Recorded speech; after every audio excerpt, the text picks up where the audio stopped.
Assalamualaikum warahmatullahi wabarakatuh. Bagaimana kabarnya? Mudah-mudahan sehat selalu. Hari ini kita akan membahas analysis of variance atau ANOVA. Ya, sebelum kita membahas seperti apa ANOVA, kita perlu pahami dulu bahwa bedanya dengan uji T dan ANOVA adalah uji T membandingkan rata-rata dua kelompok. Hanya dua kelompok saja. Contohnya adalah kita ingin mengetahui ada tidaknya perbandingan antara kadar hemoglobin sebelum dan sesudah konsumsi FA, atau misalnya kadar hemoglobin pada perokok pasif dan perokok aktif. Hanya dua grup itu saja. Sedangkan ANOVA kita membandingkan rata-rata lebih dari dua kelompok. Misalnya kita ingin tahu ada tidaknya perbandingan antara pembandingan kadar glukosa setelah pemberian obat X pada bulan pertama, bulan kedua, dan bulan ketiga. Nah, itulah namanya ANOVA. Ya, jenis ANOVA itu terdiri dari dua jalur, yaitu one way ANOVA dan two way ANOVA.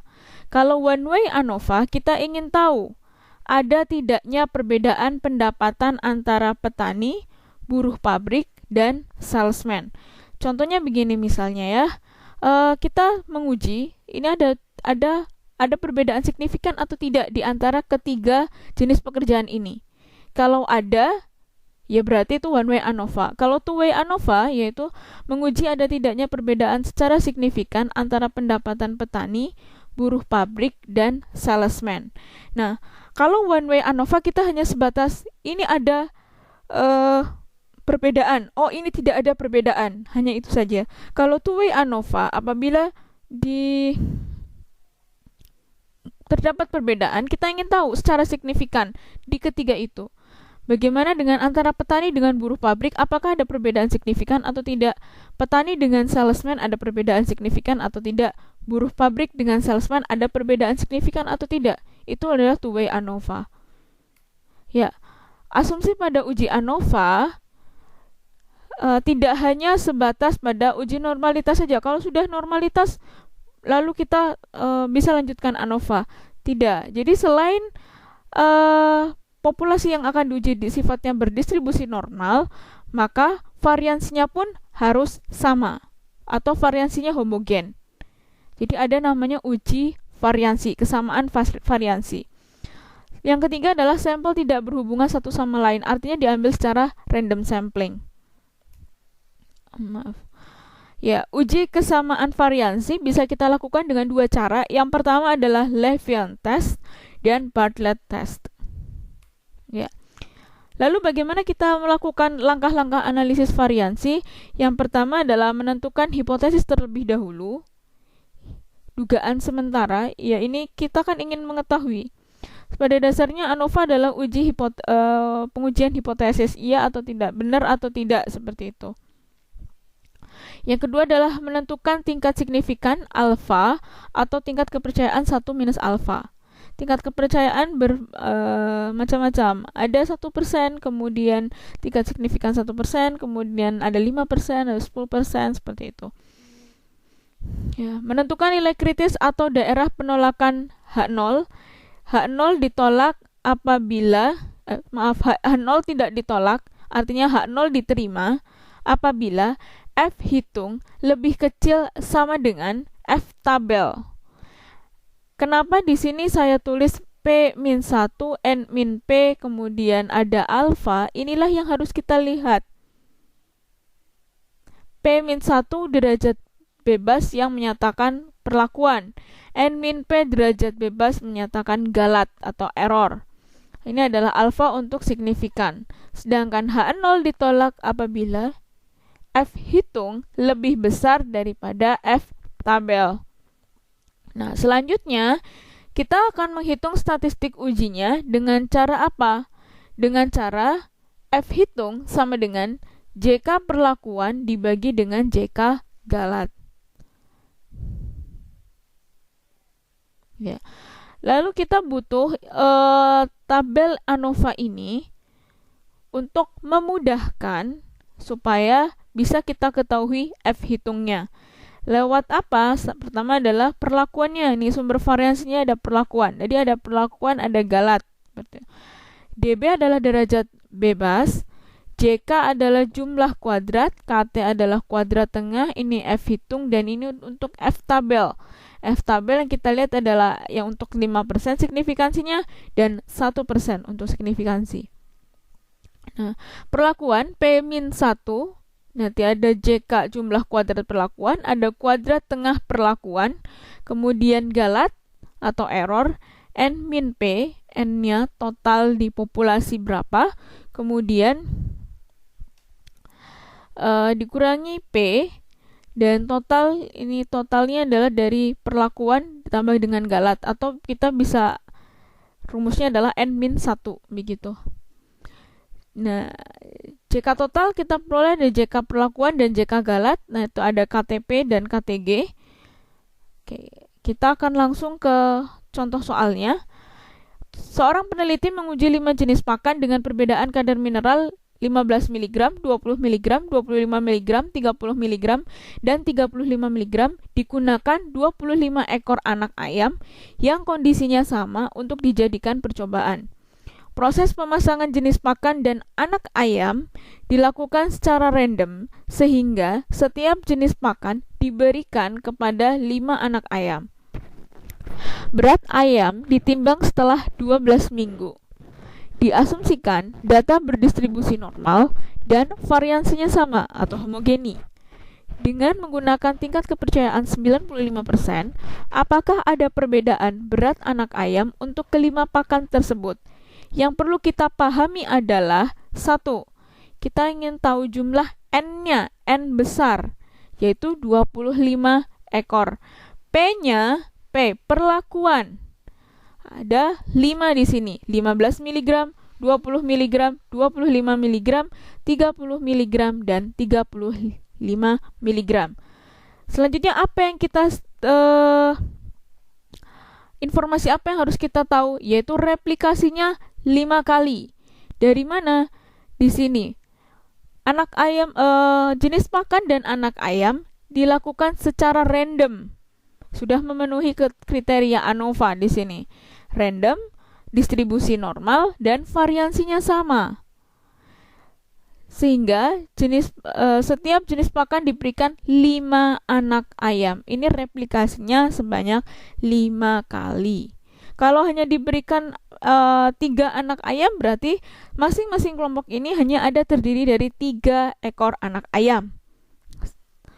Baik, dan di sini tingkat kepercayaannya 95%, artinya signifikansinya 5%.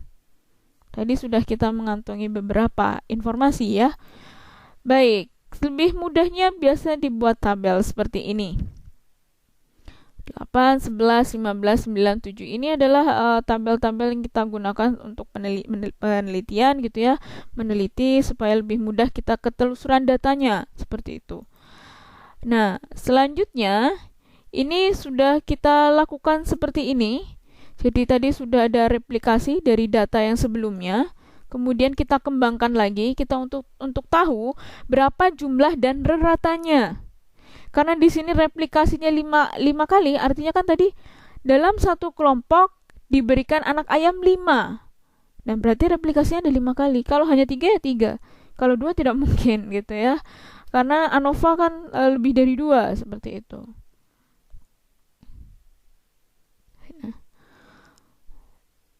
Ya, baik, selanjutnya kita tahu jumlahnya, raratannya. Jumlahnya adalah masing-masing dari ini. Masing-masing kelompok.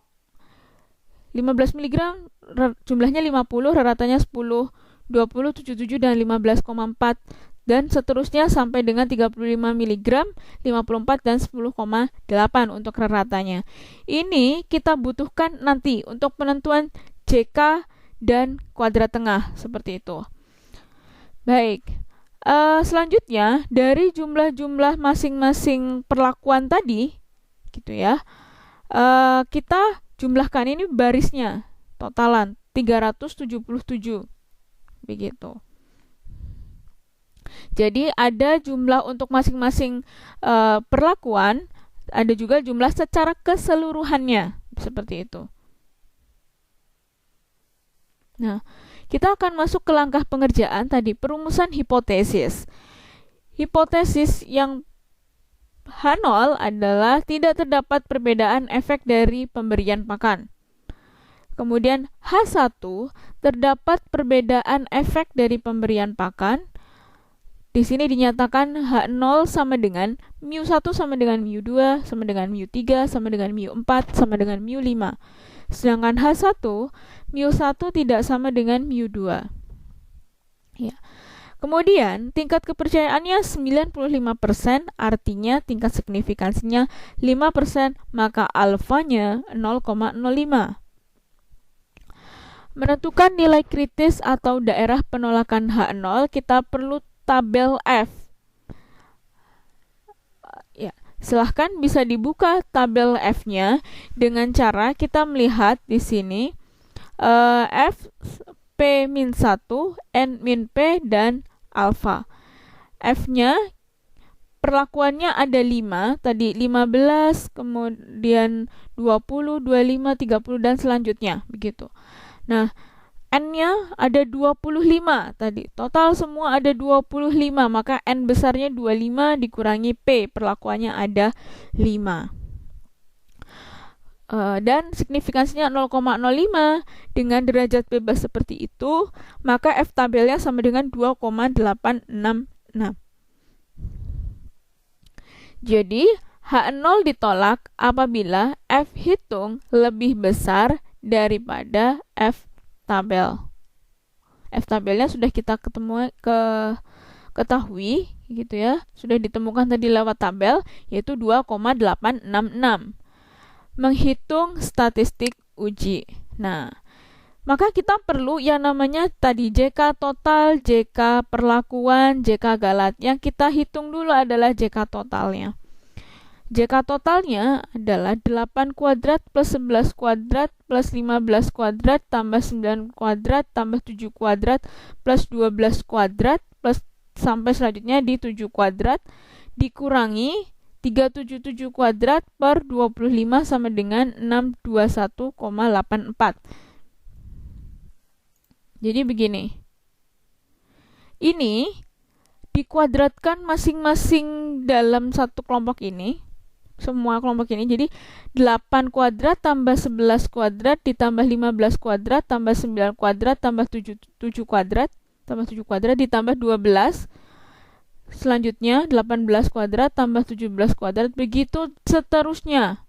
Jadi setiap anggota ini dikuadratkan sampai ke terakhir di 7 kuadrat dikurangi 377 kuadrat ini per 25, karena di sini jumlahnya adalah 25. Ke sana ada 5 kelompok, kemudian 5 kelompok, dan masing-masing kelompok diulang sebanyak 5 kali. Nah, selanjutnya ada JK perlakuan. JK perlakuan di sini 50, maaf ini ya. JK perlakuan saya bahasin dulu ya, 50 kuadrat per 5 plus 77 kuadrat per 5, 88 kuadrat per 5, kemudian plus 108 kuadrat per 5 plus 54 kuadrat dibagi 5 dikurangi 377 per 25. Maksudnya begini, di sini 50 kuadrat dibagi 5. Kenapa 5? Karena replikasinya 5. Kalau di sini replikasinya hanya 4, ya berarti 50 kuadrat dibagi 4. Jadi pembaginya itu adalah tergantung pada jumlah replikasinya. Kalau ada replikasinya di situ 10 kali diulang dalam satu kelompok, ada ulangannya 10 kali, berarti dibagi 10. Begitu. Ini 50 kuadrat per 5 tambah 77 kuadrat dibagi 5, 88 kuadrat dibagi 5, tambah 108 bagi 5, dan kuadrat bagi 5 ya, kemudian 54 kuadrat dibagi 5 per nah sudah nih ya, ditambahkan dulu, kurangi 377 kuadrat per 25, yaitu 465,44. Selanjutnya Kita tentukan dulu JK Galat. JK Galat adalah JK total dikurangi JK perlakuan. JK total, jumlah kuadrat total, sudah kita dapatkan 621,84 dan 465,44. Kemudian kita kurangkan jadi 156,40. Setelah itu kita hitung KT perlakuan atau kuadrat tengah perlakuan, yaitu diperoleh dari mana? JK perlakuan per P-1. JK perlakuan kita ketahui 465,44. Nah, sedangkan 4 ini dari mana? Karena tadi perlakuannya ada 5. Bukan ulangan ya, perlakuan. 15, 20, 25, 30 tadi itu. Gitu. Karena perlakuannya ada 5, maka dikurangi 1, 4. Jadi total begitu dihitung maka 116,36 gitu ya. Selanjutnya KT Galat. KT Galat adalah JK Galat per N kurangi P, yaitu 156,40. Nih, JK Galat ambil dari ini. JK Galatnya 156,40 dibagi N-nya kan tadi 25, dikurangi P-nya ada 5. Sekali lagi saya ingatkan, P-nya itu adalah perlakuannya, bukan replikasinya. Untuk mendapatkan JK perlakuan ini bukan dari perlakuannya ini. 5 ini adalah jumlah replikasinya yang di bawah ini. Di bagian penyebut ya, ini pembilang, ini penyebut. Bagian penyebutnya adalah disesuaikan dengan replikasinya. Pengulangan dalam satu kelompok itu ada berapa.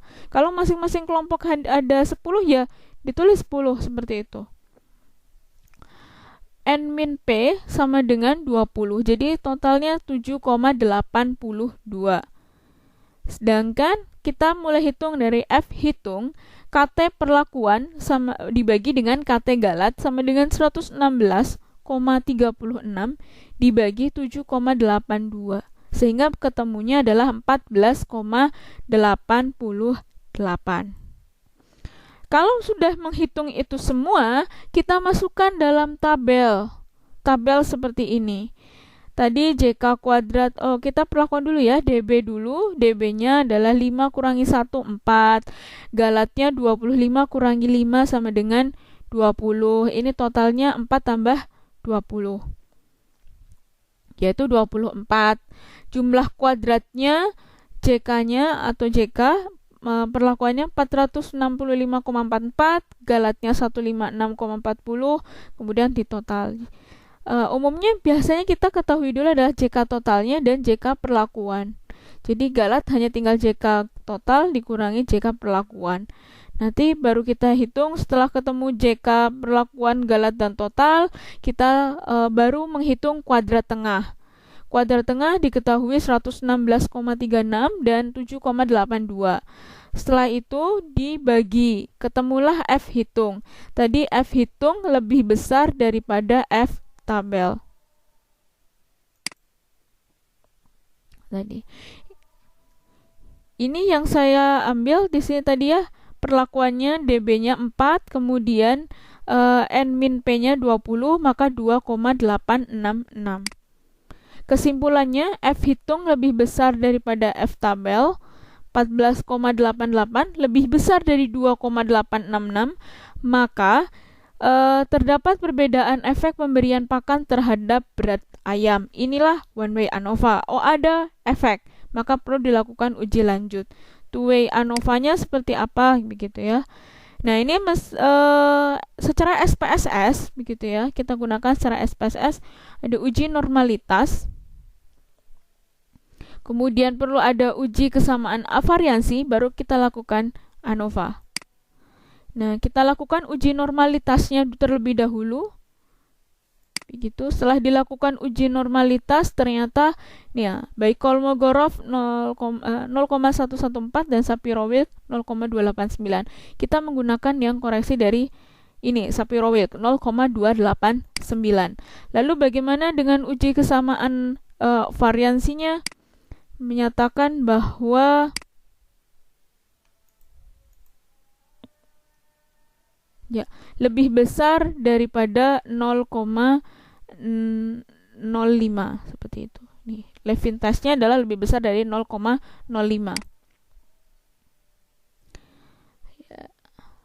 Lalu bagaimana dengan ANOVA-nya? Tadi sudah distribusi normal, kesamaan variansinya lebih dari 0,05 begitu ya. Setelah itu baru kita lanjutkan ANOVA, kita lihat signifikansinya adalah 0,0000, artinya terjadi perbedaan signifikan. Kita akan lanjutkan lagi dengan uji post hoc. Yang kita lihat adalah uji post hoc Bonferroni. Ini berbagai macam cara untuk post hoc. Bisa LSD, Bonferroni, dan lain sebagainya. Untuk soal ini kita gunakan Bonferroni. Nah, ini two-way ANOVA maksudnya seperti ini. Jadi ada lihat 15 dengan 25, oh ada signifikan. Kemudian 15 dengan 30 ada. Kemudian 20 dengan 30 ada. 15 dengan 25.